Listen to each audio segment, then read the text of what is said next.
Drama पत्ता दिल के आने वाले एपिसोड में आपको दिखाया जाएगा क्या नरगिस मनाहिल को समझाएगी और मनाहिल रिश्ते से इनकार कर देगी, और क्या वलीद को जब पता चलेगा कि मनाहिल ने रिश्ते से इनकार कर दिया है तो क्या वो भी सबा को इनकार कर देगा। मनाहिल घर आते ही माजदा से कहती है कि फूफो मुझे आपसे बहुत ज़रूरी बात करनी है, जिस पर माजदा कहती है हाँ बेटा बताओ क्या बात करनी है। तो मनाहिल कहती है कि फूफो मेरे रिश्ते से आप जवाब दे दें, उन्हें बता दें कि मैं ये शादी नहीं करना चाहती। जिस पर माजदा कहती है बेटा क्या बात है, तुम मुझे खुलकर मुझसे बात कर सकती हो। जिस पर मनाहिल कहती है कोई बात नहीं है, बस मैं ये शादी से इनकार कर रही हूँ, मुझे ये शादी नहीं करनी। माजदा कहती है कि तुम अभी नरगिस के घर से आई हो, क्या नरगिस या वलीद ने कोई बात की है। मनाहिल कहती है कि फूफो ऐसी कोई बात नहीं है, बस आप इनकार कर दें, आप कह दें। ये कहकर वो अपने कमरे में चली जाती है। जैन माजदा के पास आता है और कहता है कि क्या बात है अम्मी। तो वो कहती है कि पता नहीं बैठे बिठाए इस लड़की को क्या हो गया, अच्छी खासी शादी के लिए तैयार थी, अब शादी से इनकार कर रही है। मैं क्या मुँह दिखाऊंगी लड़के वालों को, मैं क्या कहूँगी। मेरे ख्याल में तो ज़रूर नरगिस ने कोई बात की होगी, इसे कोई पट्टी पढ़ाई होगी और घर से आई है और शादी से इनकार, उनके घर से आई है और शादी से इनकार कर रही है। कल तक तो ये बिल्कुल ठीक थी। जिस पर जैन कहता है कि अम्मी हो सकता है उन्होंने कोई बात ना की हो, आप इस तरह की बदगुमानी अपने दिल में मत पालें उनके लिए। आप अच्छी तरह जानती हैं वलीद और नरगिस बहुत अच्छे लोग हैं और हमारा बुरा नहीं सोच सकते, इसलिए बेहतर है कि आप इस बात को यहीं ख़त्म कर दें, आप लड़के वालों को जवाब दें। माजदा कहती है ये मेरी इज्जत का सवाल है, मैं किस तरह इनकार कर सकती हूँ, किस तरह जवाब दे दूँ। तो जैन कहता है कि अम्मी आप मनाहिल के मर्ज़ी के ख़िलाफ़ जाकर कुछ नहीं कर सकती, वो हक़ रखती है इनकार करने का। अगर आप इसे शादी नहीं मंजूर तो आप जाकर भी इसकी शादी नहीं करवा सकती, इस बात को आप छोड़ दें, यहीं ख़त्म कर दें। जिस पर माजदा उठती है और कहती है कि मुझे ज़रा एक बात इससे पूछ तो लेने दो कि आखिर वजह क्या है। वो माजदा मनाहिल के कमरे में जाती है और कहती है कि बेटा मुझे सच सच बताओ आखिर वजह क्या है कि तुम क्यों इनकार कर रही हो। कि मैं अभी शादी करने के लिए तैयार नहीं हूँ, आपकी मेहरबानी मुझे फोर्स ना करें तो बेहतर है।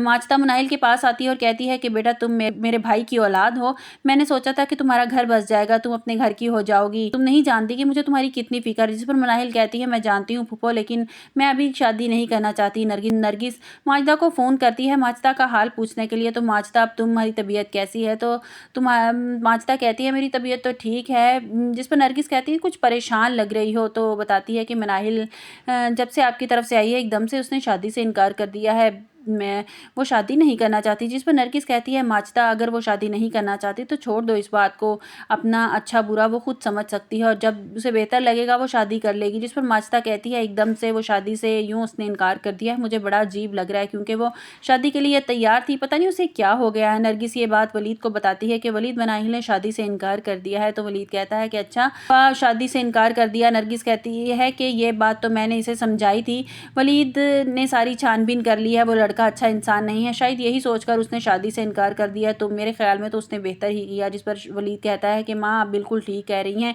नरगिस कहती है कि सबा का कुछ पता चला, इसने फ़ोन किया। जिस पर वलीद कहता है कि नहीं अम्मी अभी तक तो इसने कोई फ़ोन नहीं किया। हनान अपनी माँ से कहता है कि माँ मैं थक चुका हूँ, ज़ारा से हर रोज़ मुझे जलील करती है, मुझे अच्छा नहीं लगता, मैं जल्दी से इसे जान छुड़वाना चाहता हूँ। हनान की माँ कहती है मैंने निम्रा को फ़ोन किया था, कुछ रोज़ ठहर जाओ। हनान वो मेरी बेटी है, वो अपने मकसद में ज़रूर कामयाब हो जाएगी, देखना तुम। जिस पर हनान कहता है कि वैसे मुझे उससे उम्मीद तो नहीं है, वो एक नंबर की पागल लड़की है। जिस पर हनान की माँ कहती है थोड़ा सब्र कर लो, माजदा के दिल में तो इसने अपनी जगह बना ली है, लेकिन अभी वलीद को शीशे में उतारना बाकी है। दूसरी तरफ माजदा बहुत परेशान है, अब लड़के वालों को किस तरह जवाब दूँ। ज़ारा से बात करती है और कहती है मनाहिल ने शादी से इनकार कर दिया है, ज़ारा आप बताओ कि मैं क्या करूँ। जिस पर ज़ारा कहती है कि आप बड़ी कहती थी ना कि मनाहिल बड़ी अच्छी लड़की है, हमेशा मुझे उसके सामने जलील करती थी, अब आपको पता चला कि मनाहिल कितनी अच्छी है। जैन माजदा से कहता है कि यही होना था ना कि जब आप अम्मी को पता चला था कि मैं मनाहिल से दोबारा शादी करना चाहता हूँ, मैं उसको दोबारा अपनी ज़िंदगी में शामिल करना चाहता हूँ, तो उन्होंने जल्दी से मनाहिल की शादी करने का फ़ैसला कर लिया। और जल्दबाजी के फ़ैसले जो किए जाते हैं वो इसी तरह के होते हैं। जिस पर माजदा कहती हैं हाँ मेरा ही कसूर है जो मैंने उसकी शादी का सोच लिया। आपको हमारी वीडियो कैसी लगी कमेंट्स बॉक्स में अपनी राय का इजहार कीजिएगा और लाइक और सब्सक्राइब कीजिएगा।